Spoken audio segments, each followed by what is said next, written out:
Right, good morning all. Hope you're having a great morning. Welcome to PD Tax Consultants Spring Budget 2023 webinar. It's the 17th of March. And today you've got the pleasure of myself, Paul Davison, and Hassan Ishaq, who's one of the tax consultants in our Leeds team. About PD tax, well, as it says on the tin, we do tax. We try and enrich lives by making tax as simple as possible. That's not always simple in its own right. We want to try and give good service to the clients, and we want to try and provide definitive advice and guidance as to what the clients might want to do. Because after all, clients should be paying the right amount of tax after all reliefs are available are applied. So what we do, well, we provide tax advice, general ongoing advice, proactive tax advice, help people save money in terms of what they're doing. We provide a tax director service for local accountancy firms. We do tax return forms, mainly personal tax return forms, but mainly, having said that, more complicated ones, not the bog standard ones. We do valuations of shares, so private limited company shares, trading companies, investment companies for all different purposes, mainly tax purposes, but we do it for like disputes and divorce and stuff like that, and deals. And we do some work on tax investigations and voluntary disclosures. Always nice to lock horns with HMRC. So this webinar will finish at exactly 10 o'clock. Your mics will be disabled, so you can't talk, or you can talk, but we won't hear you. Please submit your questions via the question and answer box, and Laura will ask us those at the end of the seminar. If you have a question that it's not answered, then we will contact you following the discussion, because Laura will have those questions lined up. So that's good. And just a general disclaimer, the presentation is for general information only and is not intended to constitute individual advice. It is recommended that you seek competent professional advice before taking any action. Okay, so that's all the introduction done. And the first part's going to be dealt with by Hassan. Over to you, Hassan. Hi everyone, I'm Hassan, and I'll speak about some of the changes that were mentioned in the budget a couple of days back. So from the 1st of April, corporation tax will be increasing to 25%. Companies with taxable profits less than 50,000 will be charged corporation tax at 19%. Companies with profits between 50,000 and 250,000 will pay corporation tax at 25%, but be subject to marginal relief. The marginal rate is 26.5%, and companies with accounting periods shorter than 12 months and associated companies will be proportioned.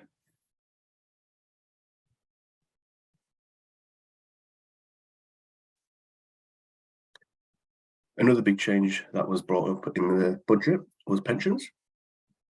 So the lifetime allowance, which was capped at just over £1 million, has now been abolished, and your total fund is unlimited. The second bit of good news about pensions was the maximum annual contribution has increased from 40,000 to 60,000. Taper rate will still remain, and the adjusted income threshold for tapered annual allowance will increase from 240,000 to 260,000.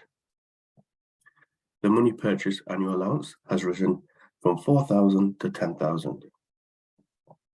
The maximum pension lump sum without protection will remain at the current level at 268,275 and will be frozen thereafter. Capital allowances. So super deduction tax relief has been replaced with a new 3-year full expensing regime. So from the 1st of April 2023 until the end of March 2026, companies will be able to claim 100% capital allowances on qualifying plant machinery and IT investments. The plant and machinery must be new and unused, must not be gifted to the company as a gift, must not be bought to lease to someone else, and cannot be a car. This means that every single pound a company invests in IT equipment, plant or machinery can be deducted in full and immediately from taxable profits. For companies that want to invest, this can cut their tax bill by 25p for every pound they spend. Capital gains tax on separation and divorce. Separated spouses or civil partners will be given up to 3 years after the year they cease to live together for the no gain, no loss principle to apply. However, if the couple are going through a formal divorce agreement, the time is unrestricted. The current rules are, or the previous rules, only allowed up to the end of the tax year of separation. The no gain, no loss principle applies to assets that separating spouses or civil partners transfer between themselves as a part of a formal divorce agreement. A spouse or civil partner that remains an interest in the formal marital home will be given the option to claim private residence relief when sold. Individuals who have transferred their interest in the home to their ex-spouse, civil partner, and are entitled to receive some of the proceeds on the sale will be able to apply the same tax rule to those proceeds when received that applied when they transferred their original interest in the home to their ex-spouse or civil partner. Company share option plans. So company share option plans are a tax efficient way for large companies to incentivize staff by granting options to shares. The employee share limit has doubled from 30,000 to 60,000. So this is the value of the market. This is the market value of the shares which can be granted. So the limit has doubled. The worth having conditions for the limit with the type of shares that they can include in this scheme has also been scrapped. And the changes can now be achieved through secondary legislation rather than primary legislation. Now time for a quick poll. So our question today is going to be, how does the new increase in corporation tax in the UK compare to the rest of the European Union? So A, above the average rate in the EU, B, below the average rate in the EU, and C, in line with the EU. Paul, if you could launch the question. You'd have 20 seconds from when the poll is launched to answer. So if you could do that now, it'd be much appreciated.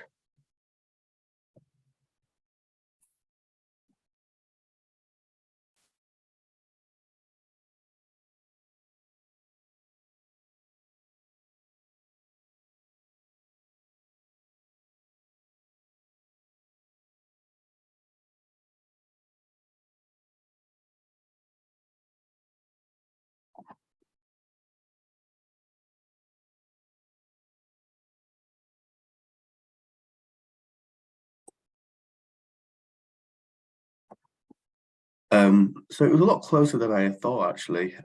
We had 24% go with answer A, 33% go with answer B, and the majority, 43%, go with answer C. And in fact, we are more in line with the EU now, with other countries like France at 26.5%, Germany, one of the highest in the European Union at 30%, and Italy with 24%. Having previously, we've been one of the lowest in the EU, we've come in line with them now. And I'm going to pass it on to Paul.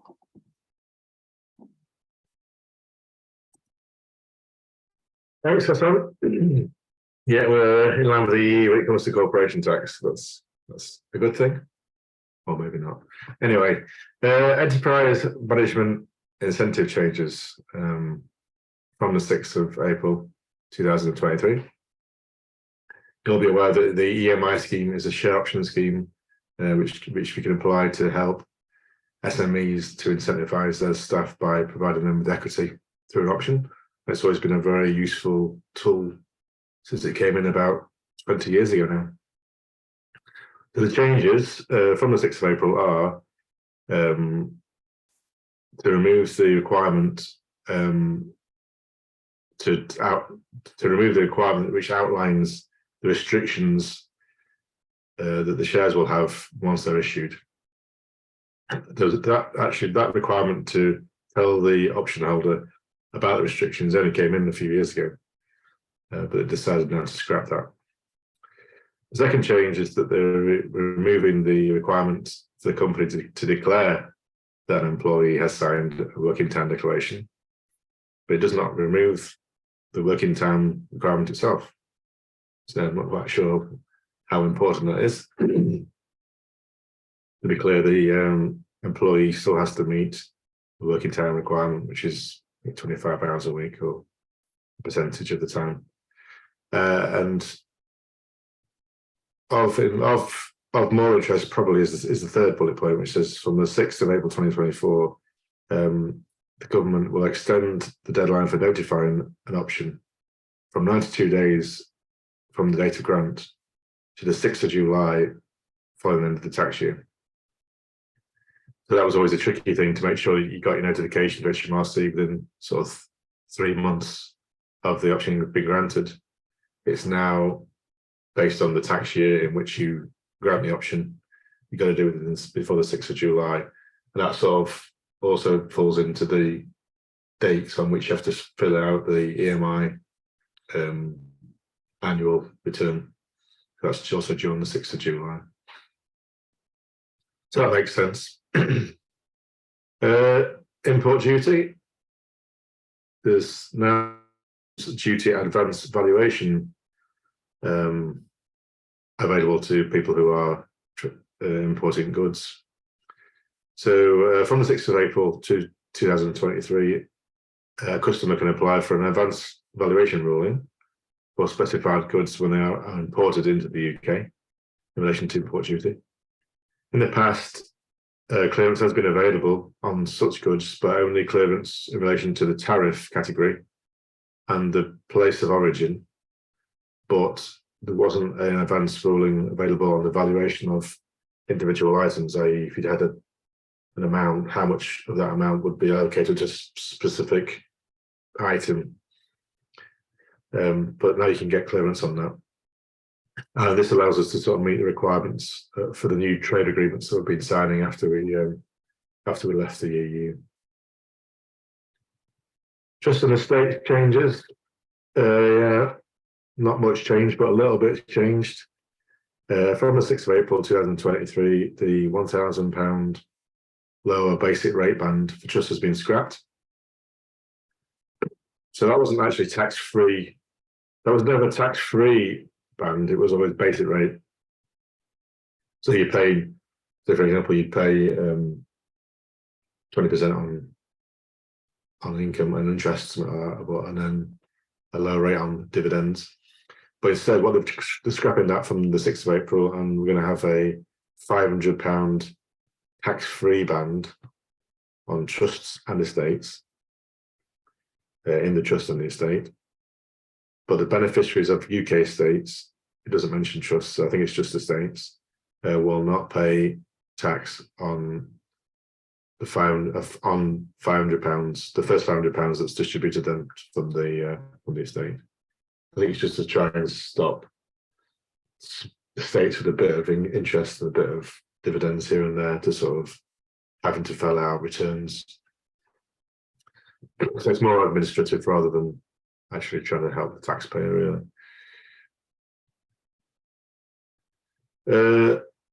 The SEIS limits are going to be increased from the 6th of April. You may know that SEIS relates to the benefits that people can get, tax benefits that people can get from investing in share capital for startups. It's a 50% tax credit and some very beneficial capital gains tax reliefs. The annual limit for investment into SEIS has gone up to 200,000 from 100, so that's doubled. That's good. And the two things have changed in terms of the company. The company's gross assets at the date of the issue of the share capital can now be up to 350, whereas before it was up to 200,000.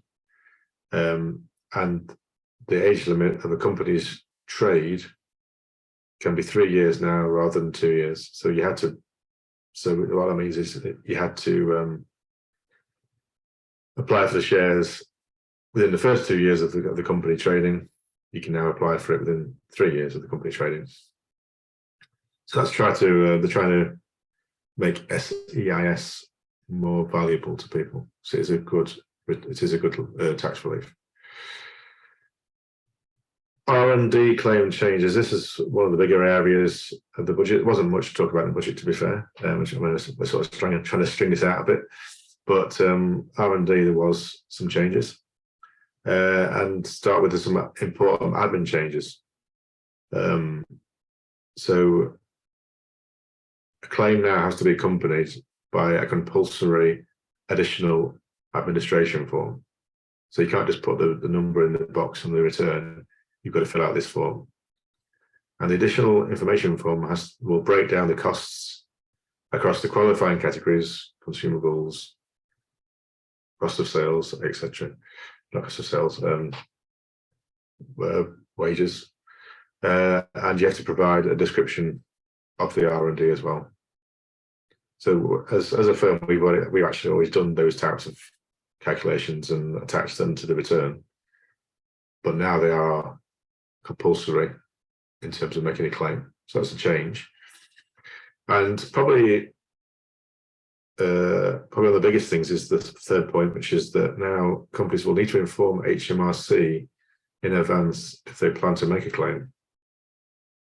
What that means is you have to tell HMRC within 6 months of the end of the period of account to which the claim relates that you're going to make a claim. The period of account is like the accounting year for a company's house. It's not the accounting period for tax. So now you've got to tell. I think what they're trying to stop is people being told by somebody, by an accountant or by an advisor, just about before 2 years at the end of the accounting period, saying, "Oh, you could have made a claim," and then you can sort of backdate it 2 years. They're trying to stop people from doing that. They're trying to say, "Well, we want to encourage behaviour. We don't want them to find out from somebody else that they can make a claim because that's not encouraging behaviour." So that's quite a big change, and you have to make the notification within 6 months, unless you've made a claim within the previous 3 years. And there have been some changes to what qualifies. So there's quite a limited cost basis for what qualifies for R&D. That's been expanded in the budget to include the costs of data and the cost of cloud computing. They now are added to the list of qualified costs under consumables and software. And there's some changes in terms of the rates. So from the 1st of April 2023, this was already announced, the RDEC credit's going to go up, but more importantly, probably for people like us, the SME rate is going to go down. So if you're claiming the credit's going down from 14.5 to 10. And if you're claiming the deduction for profitable companies, the deduction is going down from 130% to 86%. So that's from the 1st of April. That was already announced. But what the budget did do was it said, actually, for SMEs that have R&D intense businesses, then the 14.5% rate for credit is going to remain the same. And what that means is if you spend 40% or more of your costs are on R&D and you're an SME, then you can still claim the 14.5%. Obviously, there's more calculations to do and it makes it more complicated to work out whether you can qualify for the 14.5%, but that 14.5% is still available. And then finally, for me, childcare, not really a tax point really, but it's worth mentioning. What it means really is that obviously they're improving childcare. and from September 2025, kids up to the age of under 5 will now be able to claim childcare, whereas before they couldn't claim it. And it's worth £6,500 a year for working families. So that was the budget, really, in a nutshell. Nothing really earthquake, nothing massive size money. There's a few things, but not much. The big one was that they didn't change the CGT rate from 20%. That was good. And obviously, if you want to talk to us about anything, call us on the number there or email us, because every situation is different. Laura, are there any questions? It's just content to. Yeah, so the first one is, what is the maximum amount that can be paid into a stakeholder pension by someone who is not working? I think it's an interesting question. I think it's 3,600. I can try and Google it. Yeah, to qualify for to make pension contributions, you have to have qualifying earnings. And qualified earnings are like wages, blah blah blah. So you can contribute up to the amount of qualifying earnings, subject to the annual limits. But I think if you don't have any earnings, you can utilise a stakeholder pension scheme, which I'm pretty sure is £3,600 per year. You can contribute. That can be contributed. You can contribute that for anybody. You can contribute that for your grandma or for your 1-year-old child. Contributions can be made for anybody. Right, and the second question was, with regards to the CGT rules on separation, what will the CGT liability be if the transferee, once the property is eventually sold? Is there a gain from the original purchase or from the date of the transfer between the spouses? This would be more relevant for second home / rental properties. Yeah, good question. Yeah, so the key to this is to think about what the actual transfer is. Transfer, if you do it within, so that there's change it in 2 ways now. So if you make the transfer as part of a formal divorce settlement,